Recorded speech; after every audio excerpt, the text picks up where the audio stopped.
Am 20. März standen wir zusammen, gemeinsam in Berlin am Brandenburger Tor. In diesem Moment ging unsere Botschaft um die Welt. In Anteilnahme, in Solidarität. In dem Bewusstsein, dass wir laut sein müssen.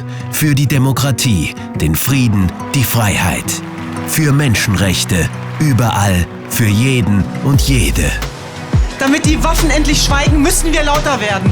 Dürfen wir diesen Krieg nicht hinnehmen. Nicht in Europa und nicht weltweit. Und es beginnt immer mit dem Mikro in der Hand. Lasst uns weiter gemeinsam laut sein, damit der Sound of Peace weitergetragen wird. Musik verbindet, Reden verbindet. Frieden für die Ukraine und Frieden für uns alle. Eine Bewegung für den Frieden, die wir gemeinsam in Hamburg und in vielen weiteren Städten weiterführen. Die ihr weiterführt. Nächste Station, live vom Museumsschiff Rigmers an den Landungsbrücken. Wir schließen uns am 26.05. zusammen. Wir bündeln unsere Kräfte, unsere Freude, unsere Menschlichkeit, unseren Mut. Und nur zusammen schaffen wir das. Unsere Stimmen, unseren Glauben an die Demokratie, an das Leben.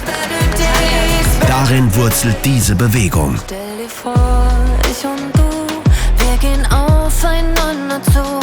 Jeder macht den ersten Schritt, ich versuch's. Thank you, and I hope that you can hear nearly 1 million people now applauding you.